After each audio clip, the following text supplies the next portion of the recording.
कोल्हापूर जिल्हा दूध उत्पादक संघ अर्थात गोकुळच्या निवडणुकीच्या पार्श्वभूमीवर प्रारूप मतदार यादीवर दाखल करण्यात आलेल्या हरकतींवर आज सहाय्यक निबंधक नारायण परजणे यांच्यासमोर सुनावणी झाली। तब्बल 490 हरकतींवर सुनावणी असल्यामुळं सहकार विभागाच्या कार्यालयात मोठी गर्दी झाली होती। यावेळी दोन्ही गटांच्या वकिलांनी जोरदार युक्तिवाद करत आपापली बाजू मांडली।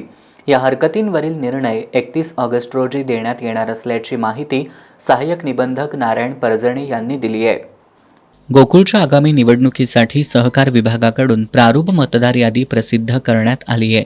या मतदार यादीवर विविध कारणांवरून मोठ्या प्रमाणात हरकती दाखल करण्यात आल्यात। संस्था सभासदांच्या नावावर ठराव नसणं, कार्यक्षेत्राबाहेरील व्यक्तीच्या नावावर ठराव असणं, नावामध्ये बदल असणं, मतदार यादीत नाव नसलेल्या व्यक्तीच्या नावानं ठराव करण्यात येणं, उत्पादक नसलेल्या व्यक्तीच्या नावानं ठराव असणं, तसंच गोकुळचे कर्मचारी किंवा ठेकेदार असलेल्या व्यक्तींच्या नावांचा मतदार यादीत समावेश असल्याच्या आक्षेपांचा त्यामध्ये समावेश आहे। या सर्व हरकतींपैकी आज 490 हरकतींवर सहाय्यक निबंधक नारायण परजणे यांच्यासमोर सुनावणी घेण्यात आली। आजच्या सुनावणीच्या दुसऱ्या दिवशीमध्ये संस्था कार्यक्षेत्राबाहेरील सभासदांचे ठराव आहेत किंवा संस्थांचे कर्मचारी यांच्याबाबत ठराव आहेत किंवा गोकुळ संघाचे ठेकेदार आहेत, त्यांच्या संदर्भात काही ज्या हरकती आपल्याकडे प्राप्त होत्या मतदार यादीवर, त्या अनुषंगाने आज सुनावणी झाली। त्याच्यामध्ये आज 490 टोटल संस्थांच्या संदर्भात हरकती होत्या। त्याच्या अनुषंगाने बहुतांशी हरकती या वकिलांमार्फतच प्रातिनिधिक स्वरूपात आपल्याकडे प्राप्त आलेल्या आहेत। त्याच्यामुळे सुनावणी होऊन दोन्ही बाजूच्या पक्षकारांनी आपापले म्हणणं मांडलेलं आहे आणि त्याच्यावर आम्ही निर्णय 31 तारखेपर्यंत करत आहोत। मुख्यतः या सुनावणीमध्ये तेच की गोकुळ संघाचे कर्मचारी आहेत, त्याच्यामुळे त्यांच्या नावे ठराव करता येणार नाही।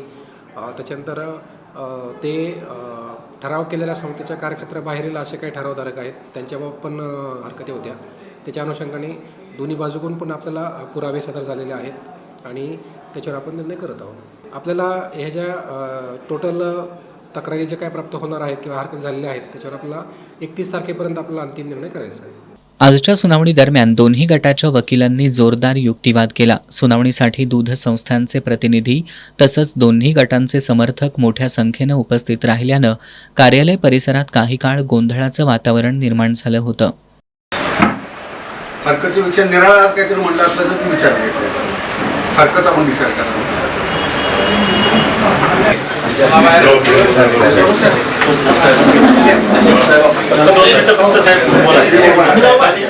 सुनावणी दरम्यान हरकतधारकांच्या विरोधात वकील लुईस शहा, के.डी. पवार, प्रबोध पाटील, संजय सरदेसाई यांनी युक्तिवाद केला।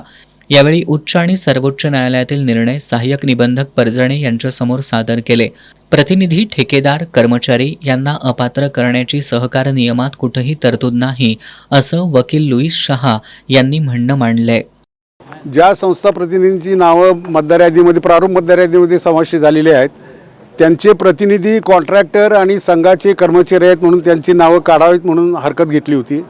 निवडणूक नियम 4 मध्ये किंवा सहकार कायद्यातल्या कुठल्याही तरतुदीमध्ये कर्मचारी किंवा ठेकेदार हे अपात्र ठरतात प्रतिनिधित्व करायला सभासद संस्थेचं, अशी तरतूद नाही। शिवाय ही अनेक शेकडो संस्थांविरुद्ध तक्रार केलेली निवडणूक नियम 11 प्रमाणे सेपरेट पिटिशन करायला पाहिजे, ते रायटिंगमध्ये करायला पाहिजे, ते सुद्धा केलेलं नव्हतं। आणि हायकोर्टचं जजमेंट्स मी 4-5 दिलेले आहेत, त्याप्रमाणे ह्या एन्क्वायरीचा स्कोप आहे तो फार लिमिटेड आहे आणि त्यांनी फक्त मतदाराची आयडेंटिटी बघायची आहे आणि त्या ज्या संस्थेचं नाव आहे त्या संस्थेच्या बाबतीत काय पत्त्यात वगैरे चूक झाली तेवढंच बघायचं आहे। दुसऱ्या संस्थेच्या प्रतिनिधीबाबत ऑब्जेक्शन घेता येणार नाही असं आम्ही म्हणणं मानलं। नियम 11 मध्ये एखाद्या संस्थेच्या नावात अथवा पत्त्यात बदल असेल तर त्या संस्थेच्या प्रतिनिधी अथवा सभासदाला हरकत घेता येते, असं देखील त्यांनी सांगितलं। रूल 11 मध्ये तसं म्हटलेलं नाही। रूल 11 मध्ये असं म्हटलंय की एखाद्या संस्थेच्या नावात किंवा पत्त्यात चूक असेल तर ती दुरुस्त करण्याबाबत त्या संस्थेच्या प्रतिनिधीला किंवा सभासदाला रूल 11 खाली, इलेक्शन रूल 11 खाली ऑब्जेक्शन दाखल करता येईल। दुसऱ्या संस्थेच्या प्रतिनिधीचं नाव काढावं म्हणून ऑब्जेक्शन दाखल करता येणार नाही। आणि जे ऑब्जेक्शन आहे ते प्रत्येक संस्थेबाबतचं सेपरेट करायला पाहिजे रायटिंगमध्ये। त्यांनी शेकडो सभासद प्रतिनिधींचं एकत्रित केलेलं आहे, ते पण आमचे ऑब्जेक्शन आहे आमचं। आणि हायकोर्टचे निर्णय असे आहेत की हे बघता येणार नाही, ठरावाची व्हॅलिडिटी बघता येणार नाही। ठराव चॅलेंज कोऑपरेटिव्ह कोर्टात करायला पाहिजे, इथं करता येत नाही. त्यामुळे संस्था प्रतिनिधीचा जो ठराव केलेला आहे तो कायदेशीर आहे. हरकती घेतलेल्या चुकीच्या असून केवळ राजकीय हेतूनं हरकत घेतल्याचं दिसून येत असून त्या हरकती फेटाळल्या जातील असं मत वकील प्रबोध पाटील यांनी व्यक्त केलं. आज ज्या हरकती घेतल्या होत्या त्या दोन प्रकारच्या हरकती होत्या. एक साधारण हरकत 348 या इतक्या सभासद प्रतिनिधींच्या विरुद्ध की ते त्या संस्थांच्या कार्यक्षेत्रात राहणारे सभासद नाहीत अशा पद्धतीची हरकत घेण्यात आली होती. त्या हरकतीची सुनावणी सकाळी 11 वाजता झाली. तर त्या बाबतीत ह्या सगळ्या संस्थांच्या प्रतिनिधींच्या वतीनं आम्ही आमच्याबरोबर आणखीन वकील होते, आम्ही हजर राहून आमचं म्हणणं सादर केलेलं आहे की कायद्यातल्या तरतुदीचा जर विचार केला तर अशा पद्धतीची हरकत त्यांना घ्यायचा अधिकार कायद्यानं दिलेला नाही किंवा हरकत कोणत्या स्वरूपाची असावी आणि त्या हरकतीच्या कोणत्या स्वरूपाच्या बाबतीत चौकशी करून निर्णय घ्यावा याबाबत नियमामध्ये स्पष्ट तरतुदी आहेत. या नियमातल्या तरतुदींच्या विरुद्ध स्वरूपाची ती हरकत होती.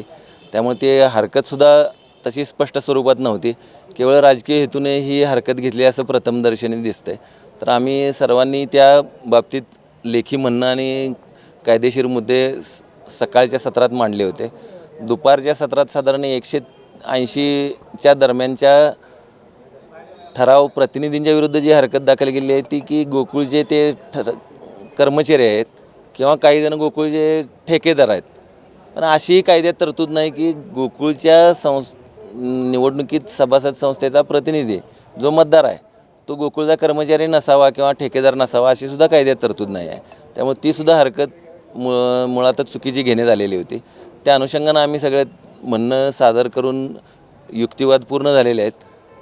तर आम्हाला अपेक्षा आहे की ह्या हरकती हे निवडणूक अधिकारी जे आहेत त्या निवडणूक अधिकाऱ्यांना त्या हरकतीवर निर्णय घ्यायचे जे अधिकार कायद्यानं दिलेले आहेत त्या अधिकार कक्षेच्या बाहेरच्या ह्या हरकती असल्यामुळं त्या हरकती फेटाळल्या जातील असं आमचं प्रामाणिक मत आहे. या निवडणूक अधिकाऱ्यांच्या कक्षेबाहेरील हरकती देखील इथं घेतल्यात. त्याबाबतचे उच्च आणि सर्वोच्च न्यायालयातील निर्णय त्यांच्या समोर सादर केल्याचं ॲडव्होकेट पाटील यांनी सांगितलं.